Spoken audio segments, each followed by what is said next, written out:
मला वाटतं काय हे लावलं होतं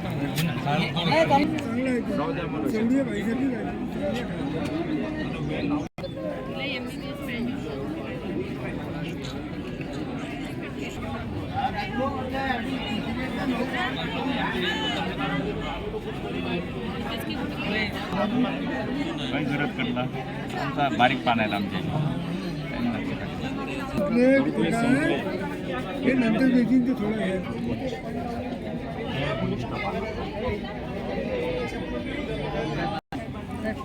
कसं म्हणजे काय आहे त्याचा उपयोग काय? रोटरी क्लब तर्फे रानभाज्यांच्या महोत्सवाचं आयोजन करण्यात आलेलं आहे। अतिशय दुर्मिळ आणि सहसा बघायला न मिळणाऱ्या भाजीवाल्यांकडे सहज उपलब्ध न असणाऱ्या अनेक भाज्या आज आपल्याला इथे बघायला मिळत आहेत आणि शेतकऱ्यांकडून थेट ग्राहकांपर्यंत अशा या भाज्या आणण्यात आलेल्या आहेत। इथे अतिशय चांगला प्रतिसाद ग्राहकांचा आपल्याला बघायला मिळतो आहे। आज मी इथे ग्राहक म्हणून आलेली आहे, तर ज्या दुर्मिळ भाज्या आहेत, आंबाडी आहे किंवा ह्या सगळ्या भाज्या मिळतात, पण काही भाज्यांचे गुळवेल वगैरे अशा भाज्यांचे औषधी गुणधर्म आहेत की ज्या भाज्या तुम्ही त्याचं सेवन केल्यानंतर तुम्हाला आपोआपच तुमची इम्युनिटी, रोग प्रतिकारक शक्ती त्याच्यामध्ये वाढते। तर सगळ्या शेतकऱ्यांकडे म्हणजे ग्राहकांनी जर या सगळ्या गोष्टींना खूप चालना दिली तर कदाचित त्या लोकांना पण त्यांचा उत्साह द्विगुणित होईल। थँक्यू। आपण इथे काय आयोजित केलंय, काय सांगाल? आज आपण इथे रानभाजी महोत्सवाचे जिल्हास्तरीय आयोजन केलेले आहे। ऍक्च्युली हा जो रानभाजी महोत्सव आहे हा महाराष्ट्र शासनामार्फत राबविण्यात येतो। त्याच्यामागे यावर्षी GS कॉलेज आणि रोटरी क्लब खामगाव यांनी सहभाग घेऊन हा प्रकल्प जिल्हास्तरीय करण्याची योजलेली आहे। ऍक्च्युली याचा उद्देश असा आहे की रानभाज्यांची माहिती आपल्या पिढीला आणि आपल्या पुढच्या पिढीला माहिती व्हावी आणि या रानभाजीचे जे औषधी गुणधर्म आहे ते लोकांपर्यंत पोहोचावे, यासाठी आपण हा प्रकल्प मोठ्या प्रमाणावर राबविलेला आहे। कुठल्या कुठल्या भाज्या आलेल्या आहेत याच्यामध्ये? करोटले आलेले आहे, आवा जो रान आवा ज्याला म्हणतो आपण, रान आवा आलेला आहे, अजून शेवग्याची भाजी आलेली आहे। अशा विविध भाज्या ज्याचे म्हणजे या पिढीला नावं सुद्धा माहित नाही अशा भाज्या इथे आलेल्या आहेत। त्याचा नेमका उपयोग काय करतो?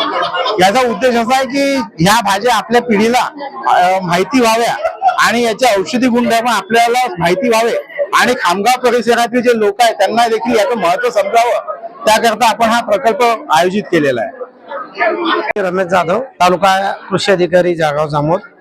आपण हा जो महोत्सव आहे हा दरवर्षी या ठिकाणी भरवला जातो। रानभाजी महोत्सव भरवण्याचं महत्वाचं कारण की आज दिवसेंदिवस आपण बघतोय की विषारी कीटकनाशक यांची फवारणी करून शेतमालाचं जे काही मोठ्या प्रमाणात दूषित झालेलं आहे।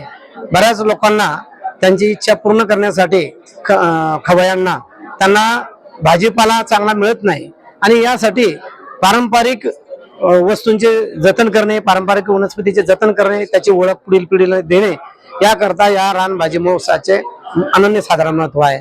सदरचा हा महोत्सव महाराष्ट्र शासन कृषी विभाग, जिल्ह्याचे जिल्हाधीशक कृषी अधिकारी आदरणीय मनोजी ढगे सर, कृषी विज्ञान केंद्र जळगाव जामोद आणि सामाजिक संस्था यांच्या संयुक्त विद्यमानाने हा कार्यक्रम या ठिकाणी भरवण्यात आलेला आहे।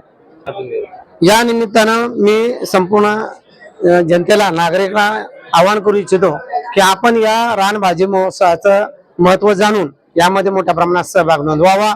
वेळोवेळी ज्या ठिकाणी हे रानभाजी महोत्सव भरले जातात त्या ठिकाणी आपण सहभाग नोंदवायचा आणि त्यामध्ये रानभाजीचे महत्व, त्याचे नाव, त्यांची ओळख पटवून घ्यायची, जेणेकरून आपण या रानभाजी ज्या आहेत आपल्या परिसरामध्ये त्या आपण घेऊ शकतो, त्याचा आस्वाद घेऊ शकतो, ते जेवणामध्ये त्याचा वापर करून घेऊ शकतो.